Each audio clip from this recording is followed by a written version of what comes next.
तीन शराइत पर फैसला गो हेड दे दिया गया। किसकी शराइत? कौन सी शराइत? वो हो गया जिसका था डर इक्तदार में बैठे लोगों को, और वो हो गया जिसका था इंतजार बानी तहरीक इंसाफ को लाने वाले पाकिस्तानी लोगों। एक ऐसी तकरीर जिससे किसी को तवक्को नहीं थी। उस तकरीर के बाद तो हर शख्स ये कहता है कि लगता है कि कोई सिग्नल मिल गया है। जब एक तकरीर होती है कि जब वो आएगा,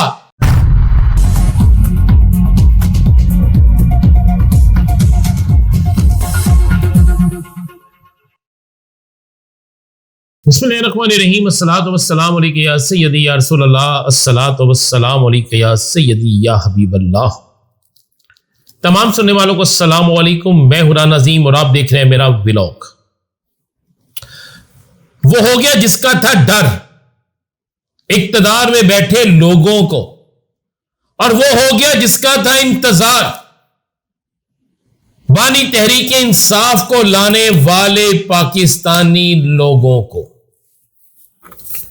एक ऐसी तकरीर जिससे किसी को तवक्को नहीं थी।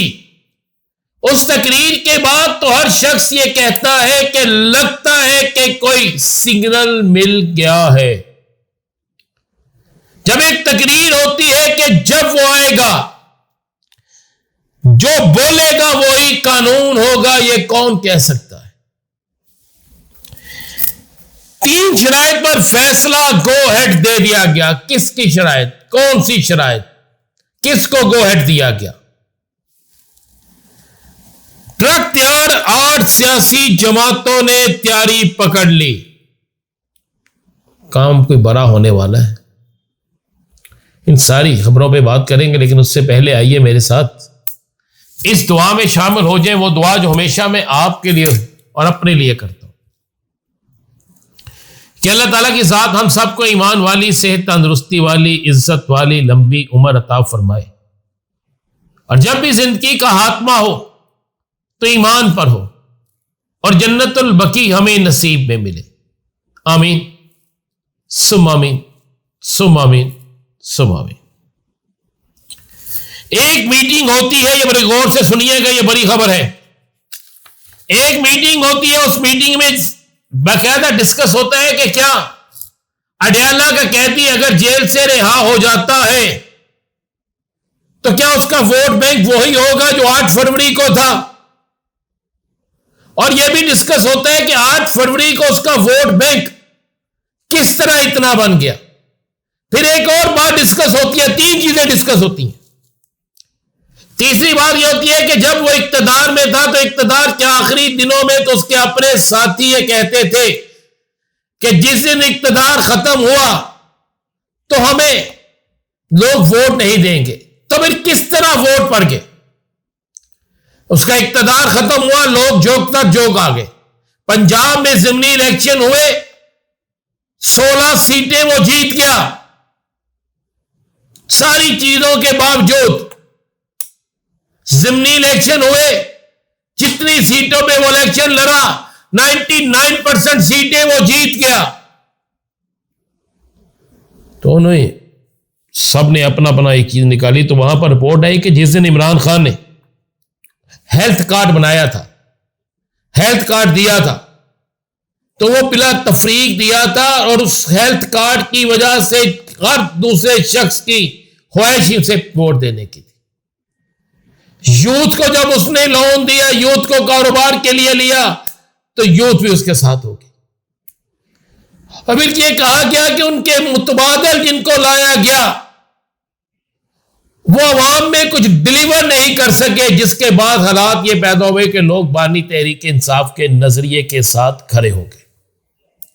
फिर कहा गया कि 8 फरवरी को क्या हुआ? अगर लोगों ने 8 फरवरी को भी नजरिए का साथ दिया और लोग अब नजरिए पर खड़े हो चुके हैं। फिर पूछा गया अब इलेक्शन होगा तो क्या बनेगा? तो वहां पर बात हुई, वहां पर उन्होंने बहुत से सर्वे, बहुत सी रिपोर्टें, बहुत सी चीजें सामने रखी और ये कहा कि अगर तो डिलीवर किया होता उन लोगों ने, जो लोग इक्तदार में बैठे हैं, जिन्हें इमरान खान के मुहालिफ समझ कर लाया गया, जिनके हवाले बहुत कुछ किया गया, अगर तो उन्होंने डिलीवर किया होता तो शायद सूरत हाल तब्दील होती।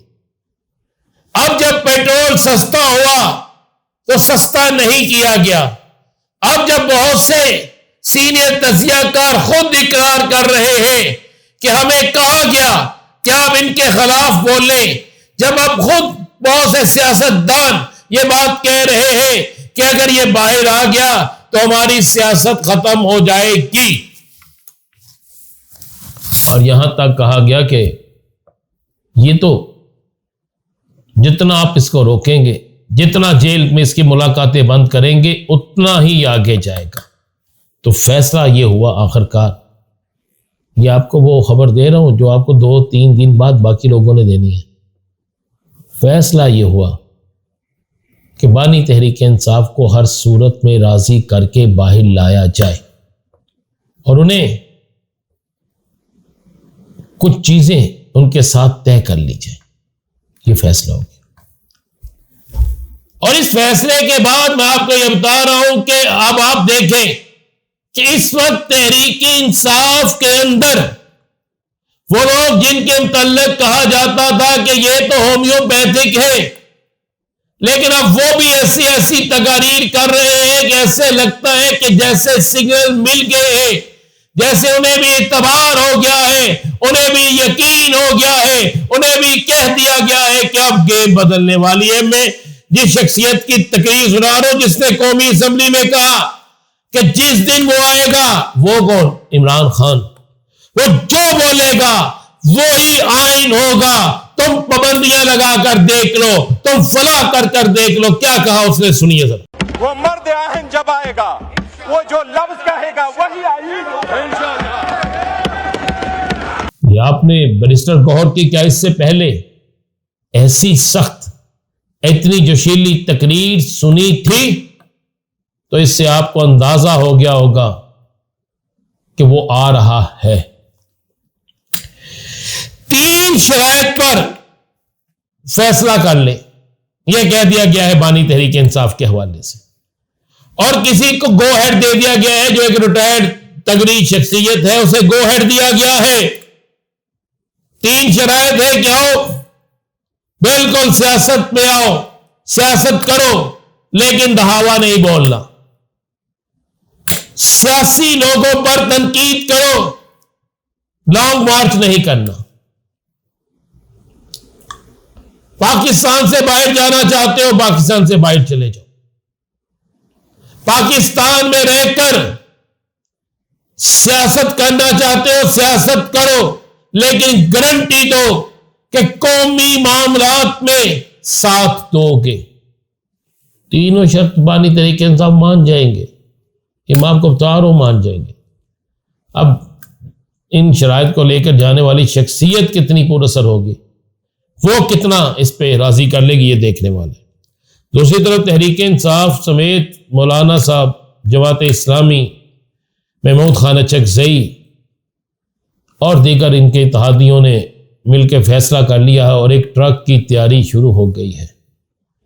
वो जो एक बात कही थी ना फैसल वाडा ने कि लग रहा है एक ट्रक बनेगा जिस पर बहुत से लोग सवार होंगे, और वो ट्रक बनने जा रहा है, और कोशिश की जा रही है कि शायद उस ट्रक के बनने से पहले ही बहुत से लोगों को फारिग कर दिया जाए, नहीं तो उस ट्रक के बनने के बाद बड़े बड़े कादावर शख्सियात, बड़ी बड़ी नामवर सियासी शख्सियात आपको टिकट कटाओ तो लाइन बनाओ, ये वाला सिस्टम आपको नजर आएगा। मुल्क से भागती हुई नजर आएगी, सियासत से भागती हुई नजर आएंगी, सियासत से जाती हुई नजर आएंगी। ये बात आप लिख के रख। मजीद क्या होगा बताएंगे आपको अगली ब्लॉग में। इजाजत दीजिए, अल्लाह हाफिज।